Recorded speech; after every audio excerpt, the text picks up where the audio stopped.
Tá começando mais um Papo Leve com a Eleven. E hoje um formato diferente. Ao invés de trazer aqui um empresário para falar sobre a sua trajetória no empreendedorismo, eu trouxe um grupo de profissionais competentes no assunto para trazer informações importantes sobre a reforma tributária. Está aqui ao meu lado Kleber Nisa, o Dr. Amstalden e o nosso amigo Charles Semler. Nós vamos falar sobre reforma tributária e tirar as dúvidas que pairam aí sobre a maioria dos empresários, né? Então eu gostaria de começar com o Kleber, falando um pouco de forma geral, qual é o impacto dessa reforma tributária. Legal, Cláudio, vamos lá. O impacto a gente imagina, a primeira coisa que a gente imagina quando a gente pensa em reforma tributária é que os impostos irão aumentar, tá? Então acho que antes de a gente analisar realmente qual que é o impacto disso, da carga tributária, nós temos que entender um pouquinho mais qual que foi a intenção do legislador, né, com a reforma. E aqui eu destaco 3 pontos muito importantes. Primeiro, que a reforma ela veio para simplificar. E isso é fato. Houve lá uma reunião de diversos impostos, não uma redução de carga propriamente dita, mas existe uma junção de vários impostos. O segundo ponto é que a reforma ela começa a olhar tanto pessoa jurídica como pessoa física sobre a mesma ótica. Mas o ponto que mais impacta, e é o ponto que eu destaco principal, é o que a reforma tributária ela vai começar a tributar em cima da realidade. O que eu quero dizer com isso? Nós estamos caminhando para um cenário onde todos nós iremos pagar todos os nossos impostos proporcionais aos nossos ganhos. Interessante. Agora, muita gente até desconfia, acredita que é algo que não vai pegar e que isso aí é mais uma falácia e fica querendo esquivar e encontrar algum jeito de fugir. Não dá mais para jogar esse assunto para debaixo do tapete, né? Mas agora eu quero perguntar, Amstalden, o que de fato vai mudar com a reforma tributária? Penso que praticamente tudo. Quando você fala se a reforma tributária pegou ou vai pegar, na verdade ela pegou e pegou pesado, porque ela vai mexer com conceitos, valores, forma organizacional. Ela tem uma carga tributária um pouco maior, houve uma junção de tributos, mas vai haver gradativamente uma elevação, só que ela vai exigir mudanças de posturas, inclusive empresariais. Veja que não é questão de pegar ou não pegar, ela foi aprovada através de uma emenda constitucional, já veio a Lei Complementar 214, que deu todos os parâmetros gerais da implantação. Ela é uma reforma que veio sobre bens e consumos. Então, e ela é parcial, por enquanto, porque ela vai ser gradativa para todos os segmentos. E está mexendo com outros tributos também. Veja que ela implantou o IBS e o CBS no sistema dual, que vai formar o IVA. Ao mesmo tempo, está trazendo uma tributação específica, que alguns denominaram de uma forma até indelicada de imposto do pecado, né? Para punir alguns determinados produtos e serviços que eles entendem como nocivos e que merecem ser mais tributados. E, ao mesmo tempo, ela vem para unificar e simplificar, sim, alguns procedimentos práticos na questão da arrecadação. Então ela não é uma questão de vai dar certo, não. Ela já veio, tem um cronograma, até que relativamente longo, para ser implantado, que são 7 anos. Ela é gradativa, então não vem da noite para o dia, assim, de uma forma emergencial. O ano de 2026 vai ser um ano teste. É um ano onde o governo vai testar as plataformas, vai testar os cruzamentos de dados, de informações, principalmente financeiros. E depois a gente comenta um pouquinho os impactos que vai dar em outros tributos, como ITBI, ITCMD, porque tudo vira consequência dessa reforma, inclusive tributação sobre bens e capitais e, ao mesmo tempo, aí, para aqueles que investem, uma tributação mais pesada para o mercado financeiro. Do ponto de vista contábil, Charles, é para a maioria das pessoas, empresários de todos os portes, se desesperar ou dá para se desesperar com calma? Olha, Cláudio, os empresários precisam ter uma visão especial, olhando bem essa reforma tributária. Ela muda como as empresas apuram, como elas pagam os tributos, também como vão se relacionar com o governo.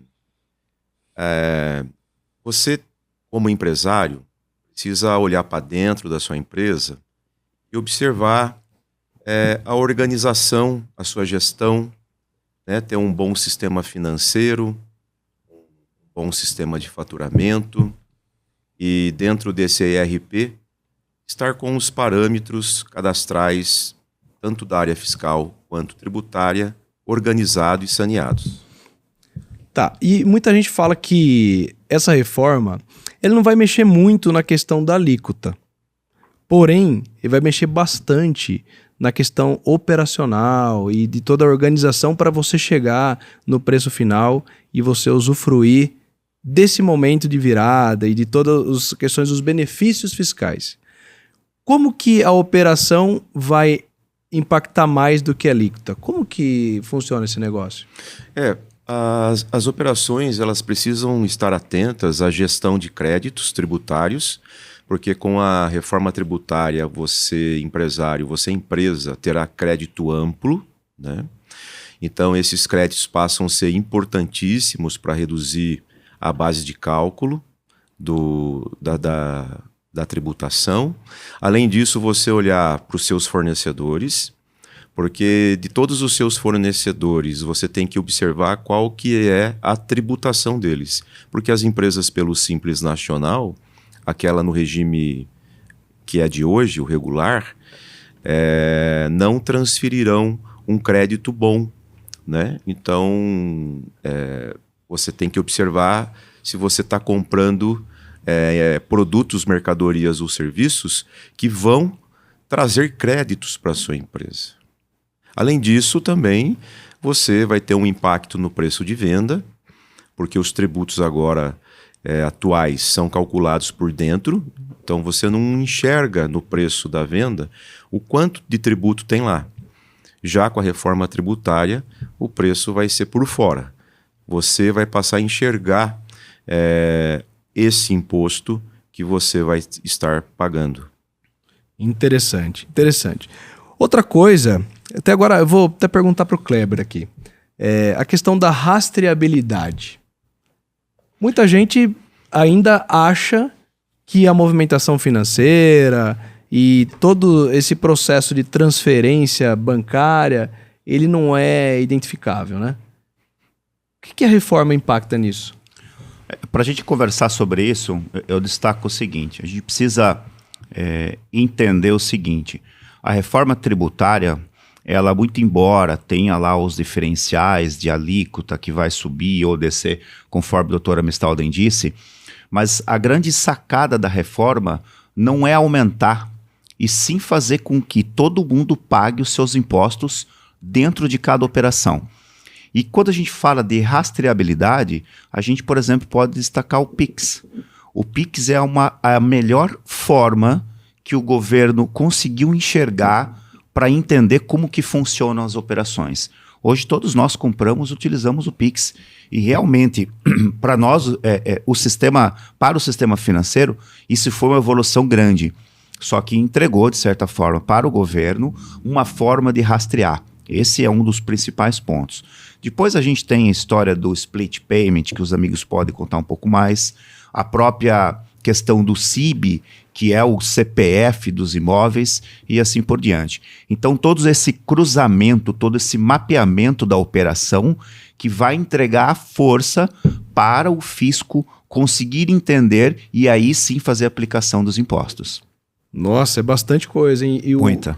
Split payment, como que funciona isso? O que é o split payment?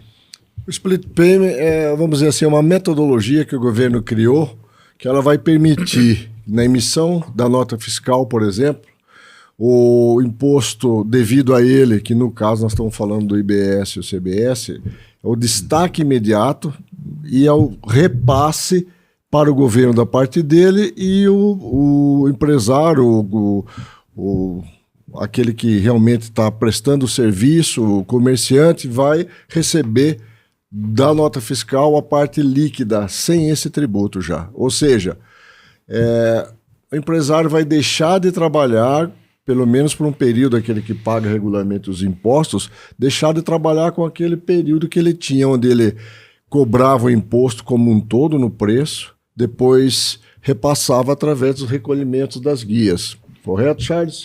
De forma simplificada. Amistaldi, vai realmente impactar no fluxo de caixa do empresário, porque como que é hoje? Hoje os empresários organizam seus documentos, né?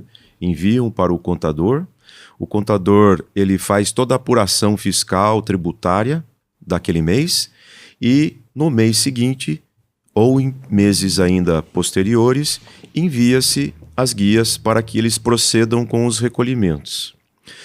Agora, com o split, na própria transação financeira, na transação bancária, já vai acontecer essa divisão de pagamentos, aonde parte vai para o governo e a outra parte fica com a empresa. E isso é uma mudança significativa, né? Eu digo até que assustadora, porque, como o próprio Amistaldi falou agora há pouco, o que vai acontecer? Com essa retenção imediata na transação financeira, o empresário sofre um impacto no seu fluxo de caixa, e aí ele tem que ter bons sistemas, né, boas pessoas o assessorando para poder dialogar sobre esse assunto e poder enxergar isso, qual vai ser esse impacto na empresa dele. Se me permita fazer uma exemplificação que todo mundo entende. Você tem um cheque especial e você começa a usar aquele cheque especial direto, o que acontece? Aquele recurso passa a integrar praticamente o seu fluxo mensal, ainda que como pessoa física ou pessoa jurídica. Ainda que você pague o juro, você está usando e aquilo incorporou.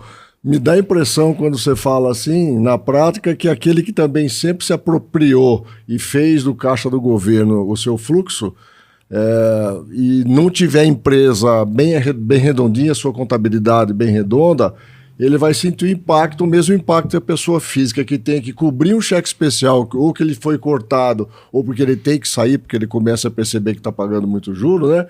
E também no caso do imposto, a mesma coisa. O split vai retirar de imediato, o que é bom para uma empresa organizada, porque quando retira imediatamente, você já não tem aquela preocupação de repasse depois. Só que se você tinha no seu fluxo essa habitualidade de se utilizar do recurso do governo, que ia ser pago um pouco mais à frente, aqui no seu giro, você vai sentir o impacto no começo até readequar as contas, né? Um bom exemplo disso os refis, né? Os empresários deixavam de recolher impostos, não porque queriam, mas devido a situações econômicas e financeiras, e aí esperavam sair um refis para depois, então, conseguir obter essa vantagem do parcelamento. Com o split, acaba-se isso, né? Porque no momento da transação financeira, o dinheiro já vai para o governo. E o impacto, me perdoe, o impacto ele é tão abrupto que não é raro empresas que deixam de recolher os seus impostos para poder regular o seu preço e transformar o seu preço em vantagem competitiva. Essas empresas, essas sim vão ter um impacto gigante. Se elas não conseguirem trabalhar o seu preço, não conseguir trabalhar dentro da operação, esse split de pagamento, essa retirada dessa parcela, os danos serão gigantes. Na prática, vai reduzir o fluxo de caixa. A questão do financeiro, todas as empresas vão ter que controlar muito bem a questão de fluxo de caixa. Porque vai ter que ter gestão, governança, que você até colocou no começo, e essas oportunidades de trabalhar no cheque especial, que seria jogar o imposto para frente e empurrando com a barriga, e aguardar um momento de fazer um reparcelamento daquele imposto, isso não vai existir mais. Então a gestão está no aqui e no agora. Exatamente, desculpe. Exatamente, Cláudio. Até a gente vem recomendando, né, sugerindo que as empresas, as pequenas e médias empresas que estão habituadas a fazer cálculos em Excel ou em outros sistemas quaisquer deles, a gente recomenda que passe a utilizar um ERP. Busque um ERP a um preço acessível. Existem hoje no mercado ERPs que atendem a pequena e o médio empresário. Isso vai ajudar eles para poder observar justamente o que você estava falando, Cláudio. Olhar lá como é que estão as finanças, suas receitas, seus custos, despesas, seu resultado. E além disso, esse ERP vai ajudá-lo até na emissão da nota fiscal, né? Então isso é muito importante sim estar olhando para isso. Na questão das empresas, o que vai valer a pena, para ficar bem claro aqui, é o controle, gestão, um ERP à altura para conseguir administrar essa nova etapa, essa nova fase, e muitos controles financeiros também. Porque se ele não tiver a cultura de planejar e colocar na prática essa verdadeira gestão, esse mercado com a reforma, ele não vai admitir mais amadorismo. O Kleber fala muito isso. Eu gostaria de até que ele mencionasse o que ele vem expondo para nós. Acho muito importante. Ele fala muito nesse quesito gestão, né, Kleber? Sim, sim. Veja que é mais uma mudança cultural mais do que a reforma coloca, é uma mudança cultural. Veja que historicamente a gente sempre teve o hábito de cuidar dos impostos como algo para resolver depois. A própria sistemática, assim como o Cláudio disse, a gente opera, liquida e depois, um mês depois ou mês seguinte, chega a guia para a gente pagar. Só que a forma que agora vai acontecer com a reforma, com a ideologia da reforma, o tributo vem antes, o tributo vem na operação. Então, o que eu sempre digo é o seguinte: a gente precisa começar a criar uma autorresponsabilidade sobre os nossos próprios impostos. Nós sempre terceirizamos essa responsabilidade dos impostos. A gente terceiriza para advogado, a gente terceiriza para o contador. Só que agora, com a reforma, seja agora 2026, que vão ser os períodos de testes e transição, ou seja, depois, o empresário ele precisa começar a cuidar dos seus impostos dentro da operação. Como o Charles disse, ter um bom RP, cuidar de um sistema, ter um sistema financeiro muito particular. Ele precisa começar a olhar para o seu fornecedor e ele precisa, acima de tudo, levar essa mentalidade, essa cultura para a equipe. Perfeito. O mercado empresarial como um todo vai ter um impacto muito forte. Mas para a gente falar de outros assuntos e também explorar outros temas, que aí envolve até pessoa física, vamos falar um pouco também do mercado imobiliário. O mercado imobiliário ele vai sofrer fortes alterações e que impactam, inclusive, as pessoas físicas. E nós tivemos a experiência de falar com proprietários, corretores, e esse mercado imobiliário, efetivamente, ele sente que vem alteração pesada por aí. Então, gostaria que você começasse, Charles, falando sobre como é que é a história, SIC, aquele CPF que o imóvel vai ter a partir de agora, como que vai chamar isso aí e qual que é o propósito desse cadastro de imóveis? Muito bem. É o Cadastro Imobiliário Brasileiro, CIB, conhecido como CPF dos imóveis, isso mesmo. Ele é um cadastro unificado e ele vai ser de âmbito federal. E o que ocorre hoje? Hoje ele é fragmentado. Cada prefeitura cuida dos seus dados, dos seus acessos, cada cartório cuida também das suas informações e assim sucessivamente. Com o CIB, você vai ter algo único, um cadastro único, onde todos precisarão munir esse cadastro único com informações sobre os imóveis. Então, lá você vai colocar inúmeras informações, a matrícula, o valor do imóvel, como foi a transação, se aquele imóvel está tendo gastos com energia elétrica, com água.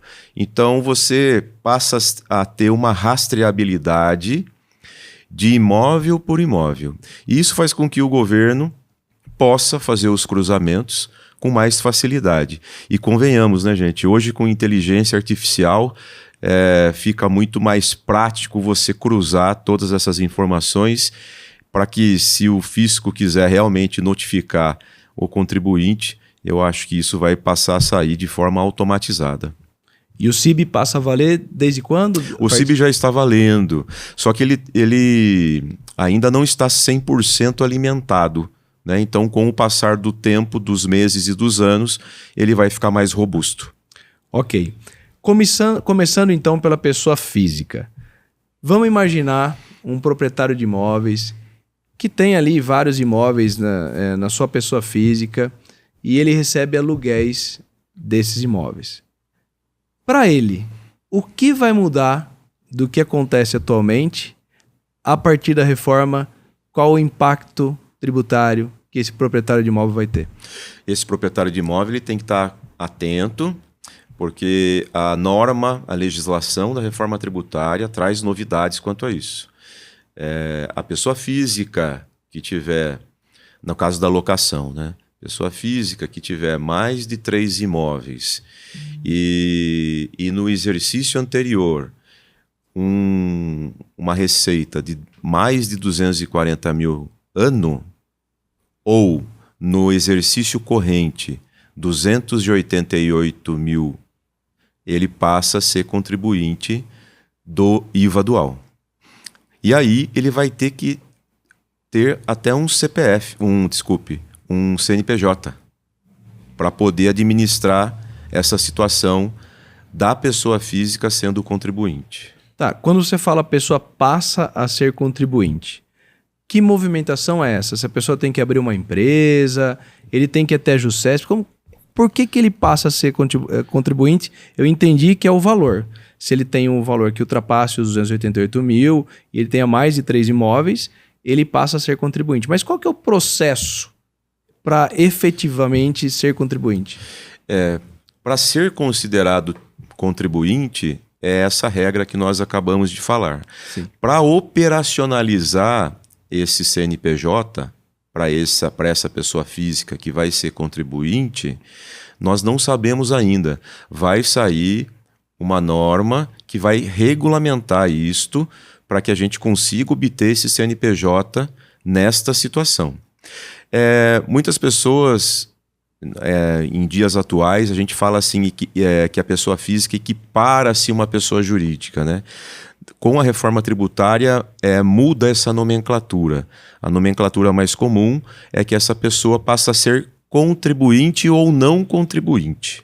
Ah, tá. É como se fosse... Eu usava aquela expressão, ele é pessoa física com personalidade jurídica. E aí ele passa a ser contribuinte ou não, acordo com a situação que ele esteja dentro daquelas regras que você falou. Complementando, se me permite, ele também passa a ser contribuinte, porque quem hoje é, por exemplo, locador e tem a receita, ele está sujeito a uma declaração do imposto de renda. Quer dizer, o faturamento dele paga determinado imposto de renda anual em cima do que ele se beneficiou com a locação. Além dessa tributação, ou caso a caso tem que ser analisado, ele passa a ser também contribuinte do IBS e CBS quando ele foge desses parâmetros de benefício, né? Porque ainda que ele venha a ter alguns benefícios e creditamentos, se com isso ainda ele fugir dessa caracterização fática da lei, de quanto efetivamente ele recebeu no período anterior, quantos imóveis tem, ele passa a ser considerado, então, contribuinte de algo que ele ainda não contribuía, porque ele só estava sujeito ao imposto de renda. Nesse caso aí, se ele tiver habitualidade, também ele passa a ser um contribuinte. A habitualidade naquela recorrência comercial de determinado assunto, né? Sim, vai haver aumento, então, da minha carga tributária sobre isso? Pode haver, é caso a caso.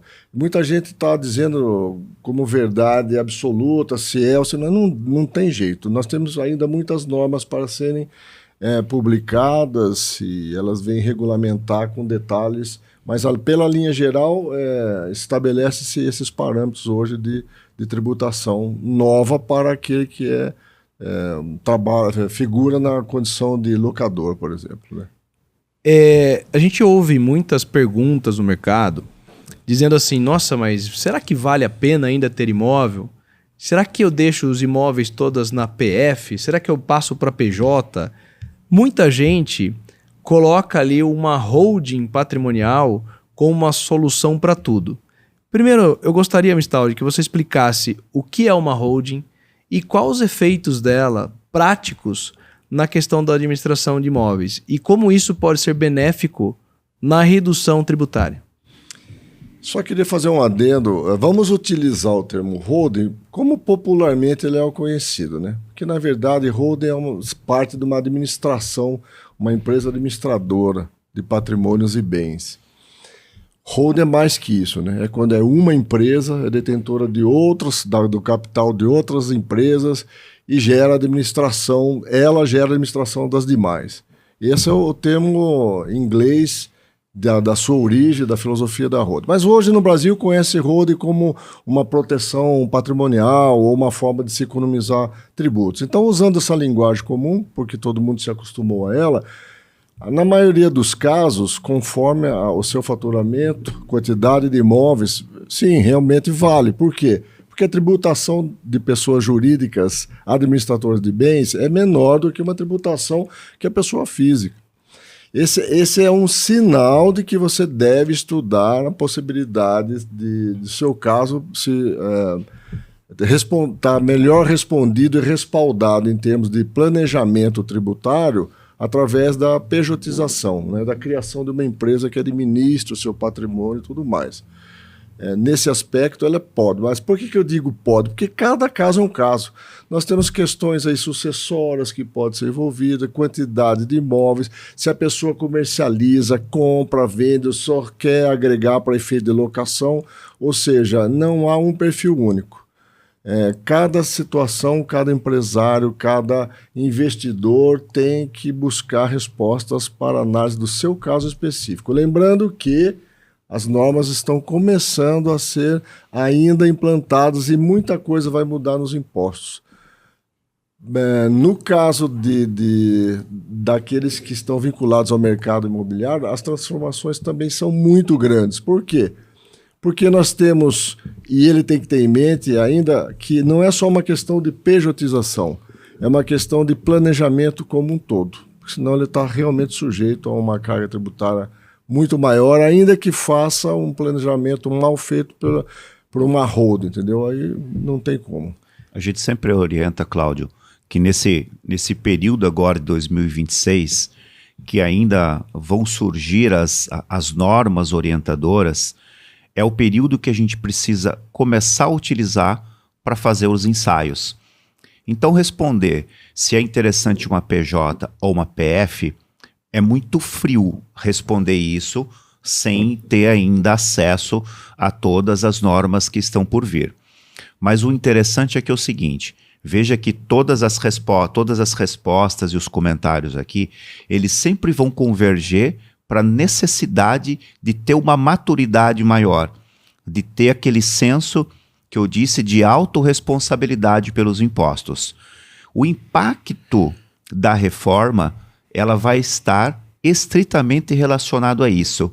O quanto que eu tenho maturidade para entender e cuidar dos meus impostos. Se o imposto agora ele vai estar determinado pelo split, pelo CIB, antes da operação, antes de se fazer a liquidação da operação, eu não consigo mais fazer essa terceirização de responsabilidade. Eu preciso trazer para dentro da operação. Então, a orientação que a gente está prestando para todos é o seguinte: vamos aproveitar 2026 para fazer todos os ensaios necessários, porque isso realmente vai mudar o tamanho do impacto da reforma. Se isso for deixado para resolver depois, pode ser tarde demais. Com certeza. Aí o imposto já foi recolhido, a estratégia não foi traçada e pode ficar tarde demais. É porque não é, como eu disse, né, não é sobre a quantidade de impostos, é sobre o poder que agora a reforma ela consegue através da rastreabilidade. É o tal do holofote. Antes a gente tinha o fisco, ele andava atrás da gente com uma lanterninha. Agora é um holofote. Todos os cruzamentos de dados, trazendo, por exemplo, para o mundo imobiliário, veja a quantidade de critérios que existe dentro de uma transação, de uma venda, por exemplo, de um imóvel. Eu tenho o CIB, o cartório, ele vai informar o que recebeu, o quanto foi pago, e vai informar se foi cobição, se teve um terceiro, se teve um quarto. O Pix vai denunciar. Não adianta eu pagar em cripto, porque o cartório vai falar, olha, foi vendido por 1 milhão. Se foi cripto, se foi real, se for ouro ou qualquer outro tipo de moeda, você vai ter que prestar informações. Então essa necessidade de mudança cultural, a gente precisa aproveitar agora. Nós temos o hábito, Cláudio, infelizmente, de nos preocuparmos com as coisas somente quando ela acontece. Isso é cultural nosso, infelizmente. A gente precisa aproveitar efetivamente 2026 para começar a ter essa autorresponsabilidade e começar a fazer os ensaios. Legal, interessante. Agora, no Brasil, muita gente fala que até o passado é incerto, né? Tem aquela questão de rastreabilidade. E com a evolução da tecnologia, muita coisa ficou muito fácil de se rastrear e de se encontrar. Mas, Talden, como que funciona essa questão da rastreabilidade hoje? Antes de começar o programa, a gente estava falando aqui, você falou do Pix. Que até o Pix ele tem uma plataforma que consegue rastrear da onde está saindo para onde está indo. É sério isso? É sério. Se nós lembrarmos há pouco tempo, o atual governo já querendo fazer um ensaio de tributação sobre movimentação financeira exclusivamente sobre o Pix, teve uma reação societária muito grande. E aí, por questões que não vem ao motivo aqui, recuou. Mas não deixou de ser também um termômetro para nós perceber que o Pix já é o mecanismo de controle absoluto. Lembrando que a partir da reforma tributária, ele vai conciliar cruzamentos com cartões de débito, cartões de crédito, movimentações financeiras como um todo. E aquela situação de pagamentos de dinheiro que a operação fica caracterizada, porém o recurso não apareceu. Isso vai ser cobrado através do quê? Desse cruzamento de informações. Nós somos rastreados. Hoje você tem que declarar tudo, inclusive seus investimentos no exterior, conforme for o caso. Então, assim, é difícil você imaginar 2027 sem cruzamento total e absoluto desses dados. Ainda que demore um pouco mais para consolidar eventual aí sistema do governo. Mas ele já é infalível nesse momento. A questão é identificação, cruzamento de dados, inteligência artificial, que vai certamente notificar de imediato ou questionar de imediato o contribuinte sobre uma situação ou outra. Isso é automático daí. E tem investimento, né? Receita Federal, cartórios, bancos, instituições. Todas elas compõem esse cruzamento de dados. No caso do cartório, por exemplo, aí, ele vai ser um elemento informador. O sistema bancário, outro elemento informador do governo. E em cima do que você estava dizendo, eu até me lembrei do seguinte: quando você faz uma operação imobiliária hoje, a situação você negocia muitas vezes assim, o valor, vamos passar o valor para um valor menor, faz o pagamento. Hoje não tem esse cruzamento de dados, pelo menos que a gente saiba, não está sendo cobrado esse cruzamento de dados, a informação já existe, né? Mas a partir da reforma ela vai começar a ser considerada uma ação de risco, de alto risco. E tem um ponto, né, doutora Mestalden, a questão da responsabilidade do cartório por passar informações erradas, né? O governo soube trabalhar isso muito bem, a questão da responsabilidade. Ele atribuiu responsabilidade, ele ampliou o campo da responsabilidade no que se refere a controle das operações e negócios. você que a rigor não é responsável como o sistema financeiro, hoje ele passa a ser responsável, inclusive, na prestação de informações. Não sabemos ainda como ele vai responder, de que forma ele vai responder, mas a LC 214 já o incluiu como responsável. E o sistema financeiro é aquele que vai prestar a maior base de informações de movimentação para o governo. Todos esses cruzamentos que vocês acabaram de mencionar aqui, qual que fica a dica? Você tem um balancete e um balanço patrimonial muito bem registrado, porque isso gera, consolida lastro, tanto para o seu CNPJ quanto para o seu CPF. E você tendo esse lastro vislumbrado aí através dos balancetes e do balanço contábil, e até mesmo de uma declaração de imposto de renda pessoa física, você consegue botar a sua cabeça no travesseiro e dormir mais tranquilo. Porque caso aconteça qualquer tipo de notificação, você tem como acionar o seu jurídico, mesmo que administrativamente, e o contador entrega para o jurídico esses balancetes, esses balanços e o imposto de renda como prova, e fica defensável, porque daí você consegue mostrar que aquilo que você efetivamente fez. E eu digo isso por quê? Porque muitas pequenas empresas atualmente não se interessam pelo balancete e balanço contábil, né?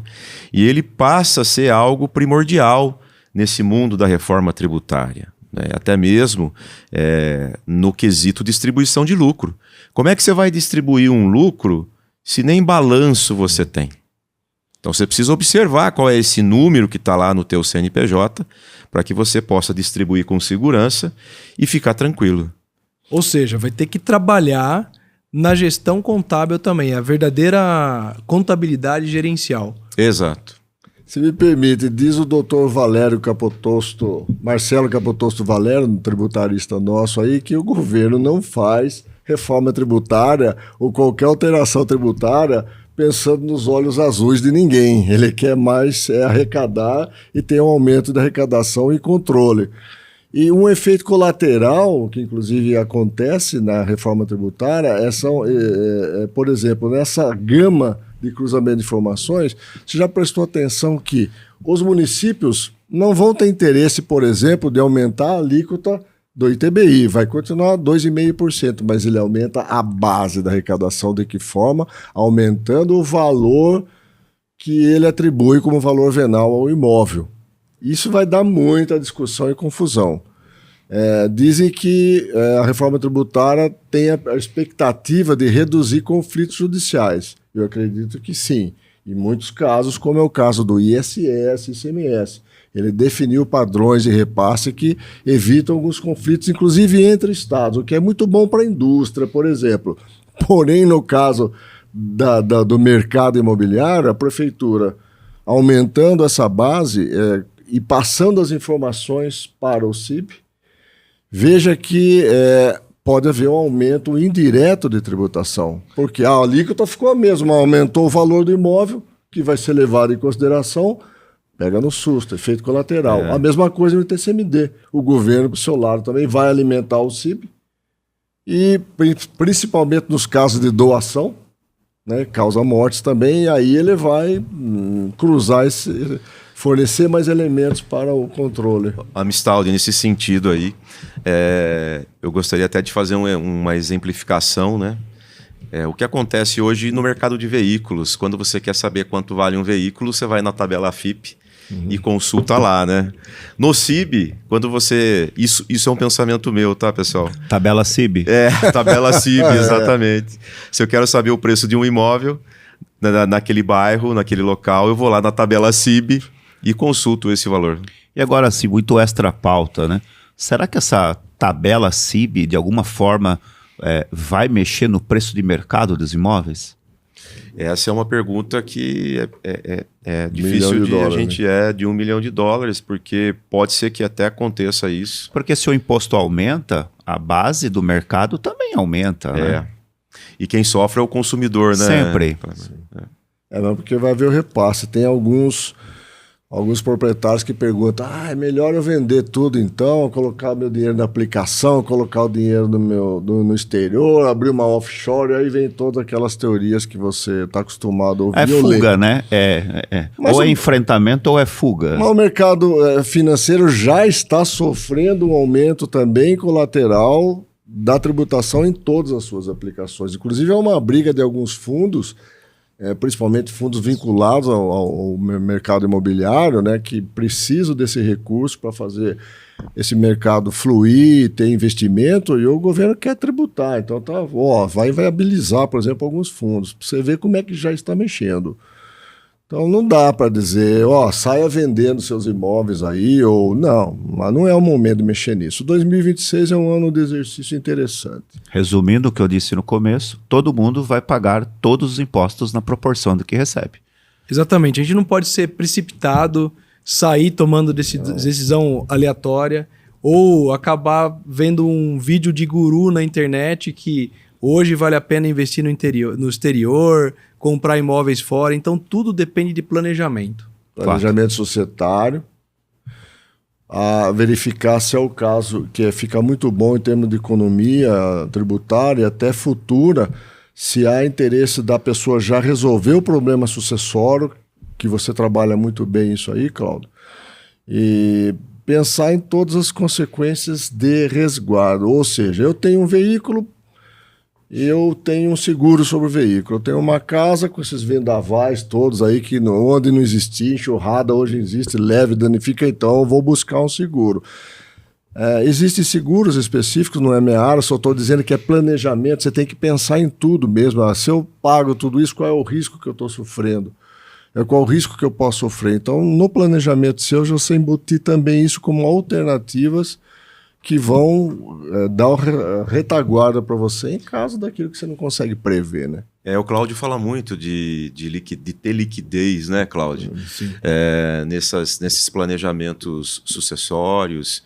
Até gostaria de, se for possível, você falar um pouquinho aqui para nós dessas questões da liquidez. Como é que funciona isso? O que você pensa sobre isso, né? Legal. A questão da liquidez, quando você faz um seguro objetivando a liquidez financeira para os seus herdeiros, e principalmente quando você pensa em imóveis. Vamos imaginar que você tenha um patrimônio imobiliário. Na sua ausência, numa fatalidade, ou no momento que a gente deve ir, lá na terceira idade, bem velhinho, se você não programar como você vai transmitir o seu patrimônio para sua família, isso fica um vácuo, fica sem planejamento e vai deixar para que os seus herdeiros tomem uma decisão e gastem dinheiro, que muitas vezes ele não tem, para fazer a absorção, para conseguir adquirir ou herdar aqueles imóveis que veio de você. Acontece que, para a nossa cultura, a gente pensa que isso nunca vai acontecer. Isso é sempre uma fatalidade que acontece com o vizinho, é algo que a gente vem com uma tradição também de que bancários e o modelo de venda do seguro, antigamente, ou até hoje, ele tem aquele negócio de empurrar o produto para convencer você a ter uma taxa melhor, ou fazer uma venda casada e por aí vai. Mas isso vai muito além. Nossa função aqui é trazer um contexto de organização, gestão e sucessão para que essa pessoa, no momento que isso aconteça, ela tenha um recurso disponível. E hoje, qual ferramenta que você consegue ter para dar liquidez no momento da desgraça, vamos dizer assim? É uma pólice de seguro de vida. Você define quanto você vai precisar para fazer essa transição e você transmite na integralidade para os seus herdeiros todo o seu patrimônio, que muitas vezes levou uma vida para você organizar. Você tem sim mecanismos de organização, como uma administradora de imóveis, para facilitar o acesso dos herdeiros. Você pode fazer vários tipos de decisões durante a sua vida, como um testamento, uma doação, uma transmissão em vida. Você tem mecanismos para definir isso. Mas se você tem uma pólice de seguro que dá liquidez, não importa o momento que isso aconteça. A qualquer momento, a partir da pólice de seguro, você está protegido. Você vai deixar o imóvel na integralidade para sua família. Outra coisa que as pessoas desconsideram é a questão da sucessão empresarial. Se você tem sócio, em algum momento pode acontecer uma fatalidade com o seu sócio. Sim. E se você não prepara isso, não toma cuidado com isso, no momento da sucessão pode virar uma situação traumática. De repente, um sócio de uma empresa que está indo muito bem, está voando, está no mercado conquistando clientes, faturando cada vez mais, só que de repente um dos sócios sofre um acidente. Como que fica a composição dessa empresa? Muitas vezes não tem um caixa disponível para substituir, para pagar aquele herdeiro que ficou. Essa empresa pode ir na mão de um filho, de uma esposa, de um parente, que muitas vezes não tem competência para gerir o negócio. Então, eu falo muito dessas duas vertentes. Primeiro, proteger o patrimônio. Você deixar o patrimônio imobiliário de geração em geração sem ele sofrer, sem que ele seja dilapidado. Então, você vai transmitindo de família, de geração em geração, sem dilapidar. E a questão empresarial, aconteça o que acontecer, mesmo que o seu sócio se ausente de forma precoce, você tem um plano para aquilo. E nós não estamos acostumados a ter plano para isso. Né? O planejamento fica longo, é muito distante. Como eu coloquei no começo, a gente vê acontecendo somente com o vizinho. E a gente esquece que a gente também é vizinho de alguém. Né? Se me permite um gancho, desculpa. Desculpe, pode... Acho que todo mundo quer comentar a sua fala. Também quero depois. É que, já que você traz uma alternativa complementar. Quando a pessoa fala assim, será que eu preciso abrir uma holding? Vamos imaginar que os estudos mostram que a holding realmente é um excelente negócio para ela. A dica é, já aproveita trabalhar nessa constituição da holding ou o processo sucessório. Aqueles que têm sócios também da empresa, fazer acordos de acionistas, acordos de cotistas, porque a questão tributária vai afetar. E vai afetar até com essas questões. Por exemplo, falece um sócio. Você e ele é o seu braço direito, você é o braço direito dele. Aí vem, normalmente os contratos prevêem que a empresa não se dissolve, os herdeiros sucedem, mas quem é que diz que eu quero trabalhar? Desculpe, com o filho, com a mulher do outro, eles têm o perfil, eles já estão na área, eles entendem, então são questões que podem levar a empresa a uma situação de conflito absoluto ou de quebra real, de desconforto. Então, essas questões também elas precisam ser trabalhadas à luz desse resguardo, entendeu? Porque as cláusulas têm que ser redesenhadas para que eu possa indenizar eventual herdeiro para que ele não venha na sociedade, porque é incompatível, principalmente as limitadas que dependem dessa affectio societatis que a gente chama, né? Dessa questão de seu sócio porque eu me dou bem com ele. Amanhã depois vem o filho dele, não vem, né, porque tá pequenininho ainda e é maravilhoso, né? Mas é que eu vou querer trabalhar com o filho, com a esposa, com a nora, com a sogra, com o cachorrinho? Não vou. Não sou muitas obrigado, vezes pode né? ser o cunhado, né? Boa aí. Como fechar a empresa? Mais ou menos. Eu vejo que é muito importante essa questão aí da gestão de riscos. Você ter um bom assessor, um bom assessoramento nesse quesito faz toda a diferença. E eu gostaria até de aproveitar o momento para te perguntar uma dúvida minha, né? Eu vejo muita gente falando que hoje você pode fazer uma apólice de seguro de vida profissional até mesmo como um retorno financeiro. Existe isso mesmo? Existe essa modalidade de você contribuir numa gestão de riscos e no futuro, se assim eu desejar, isso retorne para mim como um investimento? Sim. E é muito interessante isso, Charles. Imagine se você tem um sócio e que você quer colocar na sociedade um programa de gerenciamento de riscos. Calculou o capital social da empresa ali, fez um valuation, ou chegou mais próximo do valor real da empresa. Vamos supor que eu sou seu sócio, eu tenho 50% e você 50%. A gente pode traçar um plano para que a gente tenha uma apólice de 50% de cobertura para a minha vida e 50% para a sua. Se eu me ausentar, a empresa recebe uma indenização para poder pagar as nossas viúvas. Recebeu esse dinheiro, vai em caráter de indenização e você resolve o problema do caixa da empresa. Na ausência de um sócio, você não precisa sangrar o caixa. Porém, nessa modalidade de produto que você está falando, a gente chama de whole life ou vida inteira.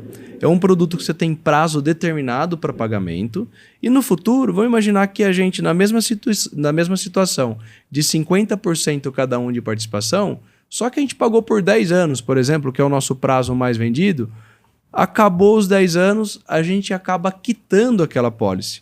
E essa apólice, ela vai servir para o resto das nossas vidas. E como a gente fez essa apólice para um caráter empresarial e para proteger o caixa da empresa para uma eventualidade, lá na frente, eu estou mais velhinho, não quero mais trabalhar. Eu decidi sair da sociedade. Estou saudável, mas eu quero sair da sociedade. O valor que a gente acumulou, que era para servir de um amparo, um programa de gerenciamento de risco para o caixa da empresa, eu tenho o direito de resgatar. Então, eu resgato o valor que eu contribuí durante um determinado tempo, com uma correção ainda pela inflação, e nada aconteceu, está tudo bem. Mas é milagroso? Isso não. É uma pólice de seguro para a vida inteira e que permite o resgate de uma reserva matemática. Então, de qualquer maneira, quando eu trabalho e vou oferecer esse tipo de serviço para os empresários, eu falo que eu estou vendendo benefício para eles.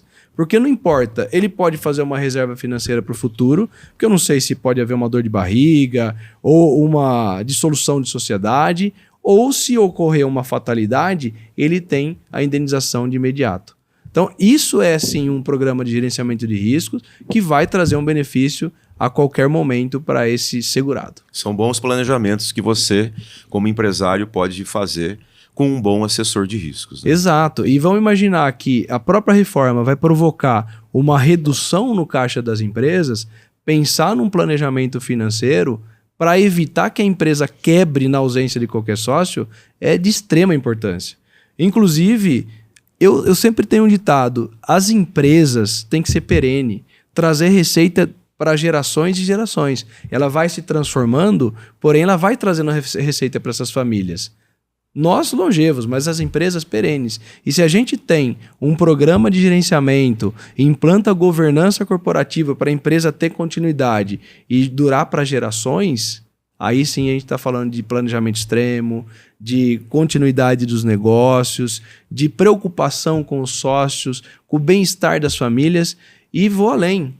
Essa proteção evita conflitos familiares, porque muitas vezes a gente acha que é só dinheiro. Mas não é isso. Uma apólice de seguro ela pode evitar conflitos familiares futuros. E me diz uma coisa, qual é o momento correto de se pensar nisso? Porque eu vejo muita gente falando assim, ou esperando isso, né? Deixar primeiro acontecer a fatalidade e depois procurar o gestor de riscos. E eu penso um pouco diferente, eu entendo que você teria que fazer isso antes de acontecer a fatalidade para que você tenha o direito de usufruir desse benefício. É isso mesmo? Como é que funciona isso? Só complementando o que o Charles disse, que era justamente, era isso que eu ia perguntar, mas eu ia antecipar o seguinte, ainda existe uma dificuldade muito grande de se entender a necessidade de ter um seguro sucessório. Isso por quê, na minha visão? Todo mundo tem a certeza absoluta que vai morrer, só que a incerteza do quando cai nesse gap que o Charles falou. Eu tenho 45 anos, sou extremamente saudável. Aí eu pego, tem um outro, tem 50, 60 anos e já está debilitado. É muito simples a gente falar, olha, seguro, a prevenção serve justamente para isso. Mas como a gente mudar essa chave dessa necessidade de ter um seguro sucessório para uma pessoa ainda que está saudável, que está jovem, que fala, não, eu tenho uma empresa, mas amanhã eu já não tenho mais. Então, por que eu vou depositar um seguro em cima dela, sendo de algo incerto? Eu não sei o que eu vou fazer com ela. Perfeito. Assim como bens materiais, vamos imaginar o carro. É difícil, na nossa realidade, é difícil alguém ter um carro e não pensar em ter uma pólice de seguro. Porque sabe o custo, sabe quais são os riscos. Mas não tem como você fazer uma pólice para seguro de carro batido.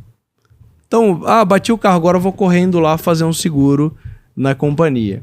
É diferente, é a mesma coisa a gente tem que fazer o seguro enquanto está saudável.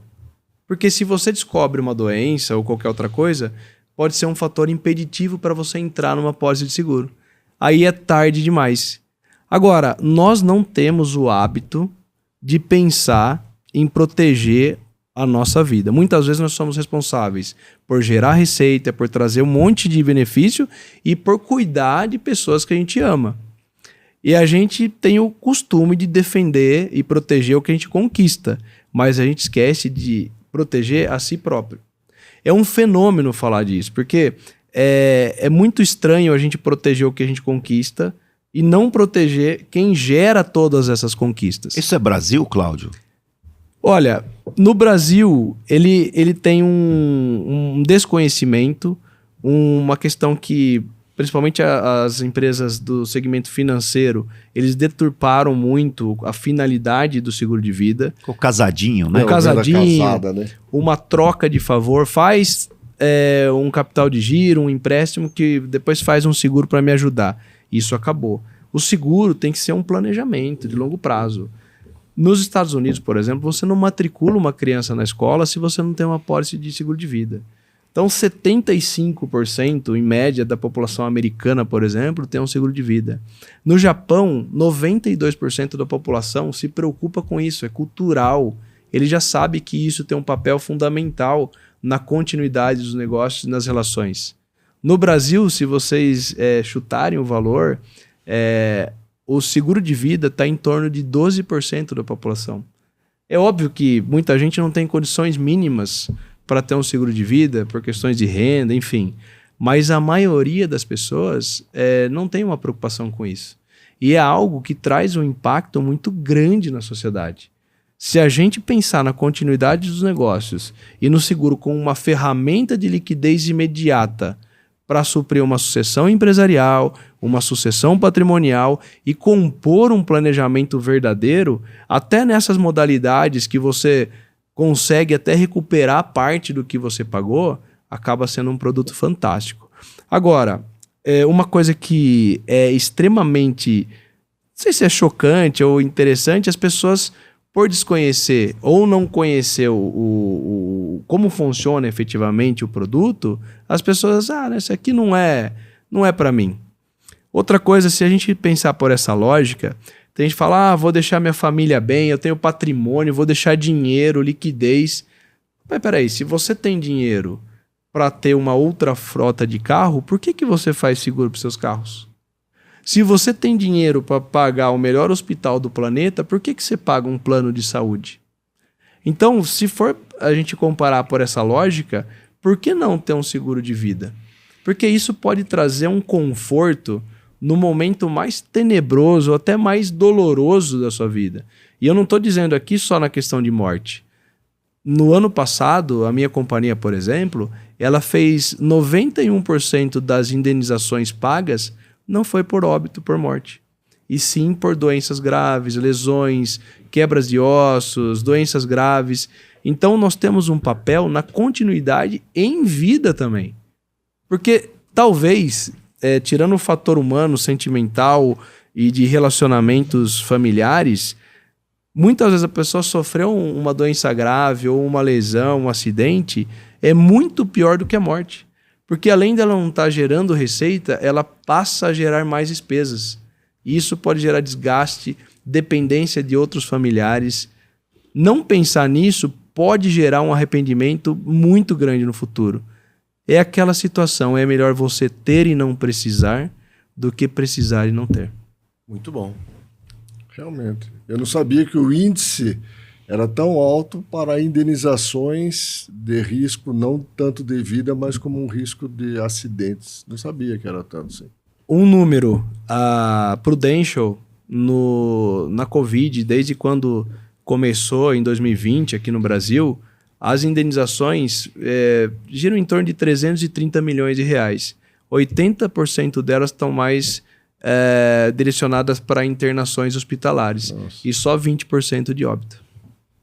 Puxa vida. É um início, né, de mudança aí de cultura, de conscientização, né? Exatamente. Rodando o assunto, até pensando na questão de como se formalizar e assim, pensar que realmente passar a abrir uma empresa formal, pensar em qual caminho seguir e até qual regime tributário entrar. Faço uma pergunta para você, Charles. A questão da informalidade, a gente está falando de Brasil. Primeiro, a questão da informalidade. E segundo, as empresas que estão no Simples Nacional. Nós já falamos aqui hoje que o crédito de tributos vai ser o grande ouro do momento, da reforma para frente. Empresas do Simples e pessoas que estão na informalidade ainda vão ter que se preocupar, eles precisam se mexer rapidamente ou ainda dá para levar um tempo na informalidade ou no Simples Nacional? Quem se adaptar primeiro sai na frente, né? A profissionalização vai ser muito importante para que você consiga administrar bem aí o tributário. Então, o que eu posso falar sobre isso? O quanto antes você puder se profissionalizar, se formalizar, vai ser melhor. Você passa até a ser visto de uma forma diferente no mercado. O mercado, quando te olha como PJ, pode ter certeza que ele vai olhar você assim, pô, esse cara é PJ, tá bom. Se ele for do Simples Nacional híbrido, ele vai me transferir crédito. Legal, opa, então eu vou comprar dele, porque ele vai me trazer o crédito tributário e eu vou poder usufruir disso, porque, como você falou, é ouro isso aí, eu vou usar na minha apuração fiscal e tributária. Quando você vai contratar um CPF, o custo da contratação de um CPF é altíssimo. INSS é alto, retenções que você tem que fazer dessa pessoa autônoma é elevado. Não vale a pena para o empresário contratar CPFs. É muito melhor o PJ do que o CPF. Legal. Na questão da reforma, agora eu pergunto, Kleber, no contexto geral, se a gente for analisar a reforma como um todo, eu vou pagar mais imposto? Depende. A resposta serve para tudo, né? Depende. Mas essa é a melhor resposta e eu acho que ninguém pode se sentir confortável em ter uma resposta absoluta para isso. Depende de muita coisa, de tudo que a gente conversou até agora aqui. Depende desde das normas que estão por vir e até principalmente como a gente se organiza, como a gente conversou aqui. Eu acho que pagar mais imposto ou menos imposto realmente vai estar relacionado ao quanto você se organiza dentro da tua casa, dentro da tua empresa. Eu acho que é isso que vai ficar em regra. Essa vai ser a nova regra do jogo. Se eu compro bem, se eu compro de quem tem crédito, como o Charles disse, se eu tenho um bom RP, se eu tenho uma operação sadia, eu acho que isso que vai determinar se vai pagar mais impostos ou menos impostos, o quanto a gente não sabe, mas o quanto mais organizado, mais conformidade e governança você tiver dentro da sua empresa, o impacto certamente será menor. Bacana. Mistalden, fala-se muito de uma maturidade do mercado, de profissionalização, algo que nós, não vou considerar amadores, mas a maioria dos brasileiros vai empurrando com a barriga, vai entendendo que é mais um momento, como a gente disse lá no momento. Quando se fala de maturidade de mercado, você citou agora há pouco, o que quer dizer essa maturidade profissional nos negócios e em relação à reforma? Cláudio, para quem hoje investe na profissionalização da sua empresa, na profissionalização pessoal, ele dificilmente vai usar aquela frase que os antigos utilizavam e muitos ainda se utilizam, que ela teve sua lógica, teve a sua realidade histórica no crescimento da empresa, mas que a tendência é não funcionar mais é aquela. Eu sempre agi dessa forma, minha empresa sempre deu lucro desta forma e vai continuar dessa forma. a resistência a essas alterações, a esse amadurecimento para a gestão, para entendimento da sua empresa como uma parte de uma engrenagem que se profissionaliza cada vez mais, é que vai fazer a diferença. Por quê? Porque se não houver essa evolução, a conta vai ficar mais cara. Muitos procedimentos empresariais que são repetitivos até hoje, que até vêm dando certo, eles correm o risco hoje de poder quebrar a empresa num curto espaço de tempo. Então, o amadurecimento às vezes você ouve falar, poxa, o filho assumiu o negócio do pai, fez uma boa gestão, melhorou, triplicou. E muitos pais ficam felizes com isso e dão essa autonomia. Outros, sem o preparo, acham que vão melhorar a performance do pai, que era conservador, e quebra a empresa do pai. Então, essas histórias negativas que vão alimentando, às vezes, a cabeça de quem não quer evoluir. De que pode vir tributação, eu repasso o preço e ponto final. As consequências de repasse do preço ainda nós não conseguimos projetar. E não é só repasse de preço que tem a consequência. Por exemplo, o mercado informal ele movimenta a economia com um considerável valor. Só que o mercado informal tem duas facetas. O mercado informal real, que é aquele que traz recursos, a pessoa trabalha a sério, como, por exemplo, os pequenos, né? Prestadores de serviço, que fazem a sua prestação de serviço, trabalham direitinho. E tem aqueles que, infelizmente, trabalham no submundo, na fraude, no estelionato. Desculpe falar, mas daqueles que trabalham com descaminhos, com produtos falsificados. Até nisso, eu acho que com o tempo vai haver necessidade de revisão. O estelionatário sempre vai buscar um caminho de estelionato. Nós não estamos falando para esse perfil. Isso aí eu não considero empresário, não considero investidor, não, isso aí é cancro da sociedade, entendeu? Então, esquece esse perfil. Mas para o pequeno, às vezes me preocupa como é que ele vai conseguir se adaptar nessas modificações. Mas ele vai ter que crescer. Essa maturidade vai alcançá-los também. Ele vai precisar de assessoria, ainda que ele não tenha essa interpretação dessa mudança de mercado, ele vai perceber. O mercado ele age por si só, ele contorna, ele direciona. Não adianta você querer escapar da realidade nova que vem por aí. E eu acho gratificante isso, porque senão ficaria o mesmismo, com o risco desses vícios estarem se repetindo como vinham se repetindo. Então, eu acho que a reforma vai trazer algumas coisas muito interessantes, vai forçar, a despeito da ganância do leão, ela vai trazer algumas contribuições consideráveis para a forma de repensar hoje a economia como um todo.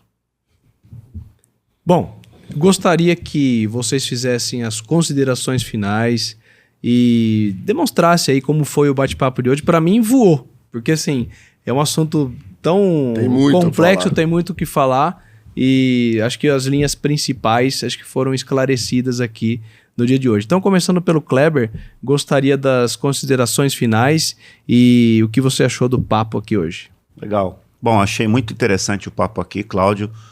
Charles e Amstalden, acho que foi muito interessante a gente sentar aqui, conversar um pouquinho e principalmente dessa forma um pouco mais disruptiva, né? A gente tem dois momentos muito interessantes na reforma. A gente tem o papel do contador, tá aqui o Charles, a gente tem o papel do advogado, tá aqui o doutor Amstalden, mas o que a gente tentou trazer aqui à tona realmente foi a necessidade de a gente começar a fazer o nosso trabalho, começar a cuidar disso. Relacionado muito com o teu seguro, né? Vamos fazer o seguro lá na frente, vamos fazer o nosso agora. Então realmente a gente precisa começar a olhar um pouquinho mais para dentro da operação. A reforma tributária, ela está aí, ela já começou. 2026 vai ser um ano de muito aprendizado, tanto para nós contribuintes como para o próprio fisco. Muitas normas orientadoras vão sair e a gente precisa ficar atento, começar a fazer os nossos ensaios dentro de casa e realmente começar a fazer uma gestão das nossas finanças, conhecer o impacto tributário para que a gente sofra o mínimo possível com a reforma. Nós fizemos até agora um exercício de prospecção. Algumas coisas falamos com certeza em cima do que já está implantado, como a LC 214 e outras leis complementares que virão e outras leis menores que estão saindo. Mas a governança corporativa, a governança tributária é o canal e o caminho indispensável para esse novo perfil. E acho que haverá momentos que nós vamos ter que falar por segmentos, um bate-papo desse descontraído para a indústria. A indústria vai ser beneficiada em muitos aspectos e eu fico muito feliz por isso. O comércio, e alguns sim, outros não. Os serviços poderão ser bem penalizados, precisam ser repensados. As cooperativas serão muito mais fiscalizadas, já são muito fiscalizadas pelo fisco e serão muito mais fiscalizados ainda. Então, alguns segmentos vão ter que ter mais cuidados com outros. O segmento imobiliário, como nós apontamos, vai sofrer um viés bastante considerável, e sem falar do aspecto político-tributário, que seria aí também um momento importante no futuro de ser trabalhado, porque decisões políticas vão afetar-nos pesadamente e podem comprometer grande parte do bom resultado dessa reforma. Ela tem que ser tratada com serenidade, não como politicagem, mas pela importância das decisões, como, por exemplo, o município, entendeu? Usar de uma alçada maior que lhe foi dada pela reforma, de poder atribuir, sem necessidade de leis, ele, por decreto, atribuir um valor para determinados imóveis a seu bel prazer. Mas a que bel prazer? O puro de arrecadação ou pensando efetivamente naquilo que pode melhorar o município como um todo? Questões dessas, né, ainda exigirão muitas e muitas conversas aí nós. Agradecer a todos aqui, foi um prazer estar com vocês. E a reforma tributária ainda tem muitas coisas para acontecer, né? Já estamos com a reforma do consumo, estamos com a reforma da renda e vamos para a reforma do patrimônio. Já está acontecendo um pouquinho de cada coisa aí. A do consumo é a que mais está na frente, né? E sempre é importante falar o seguinte: os parceiros, as pessoas que você coloca ao seu lado, é algo que você tem que olhar com muito carinho, né? Então, você ter um bom assessor de governança, um bom consultor, um bom contador, um bom jurídico, um bom gestor de riscos, isso vai te auxiliar muito no dia a dia, e eu sei que vai construir um CNPJ mais forte, mais robusto, você tendo toda essa assessoria ao seu lado. E desculpa, eu complementar a sua fala dessa assessoria, Dr. Kleber também especialista aí na questão da governança como um todo. Exato. Fica indispensável repensar a empresa nesse aspecto. Com né? toda certeza. A governança é extremamente importante, a pessoa tem que olhar com carinho e tudo isso está entrelaçado, né? Então, você tem que olhar muito bem tudo isso. Como eu disse também, o balancete patrimonial passa a ser algo importantíssimo. Você tem que ter ele para poder fazer com que sua empresa siga em frente. Agradecer realmente, muito obrigado aí pela oportunidade e em próximas estaremos juntos novamente. Se Deus quiser, agradecemos a Eleven, sim, e muito pela oportunidade. Legal, bom, obrigado por ter participado, agradeço a todos vocês. Trazer um assunto espinhoso, de alta complexidade, e vocês trazerem aqui em poucos minutos, meio que desmistificar e trazer à luz aqui um assunto que é dúvida de muita gente e muita preocupação. Tem muita gente perdendo noites de sono pensando nessa tal da reforma tributária. Então, obrigado pelo brilhantismo que todos vocês conduziram aqui esse bate-papo. O Papo Leve com a Eleven é um papo para contar histórias de empreendedores e de empresários, mas que se ele não estiver preparado para enfrentar, ele não pode vir aqui contar a história de sucesso dele. Porque se ele estiver despreparado, no futuro pode ser uma história de fracasso.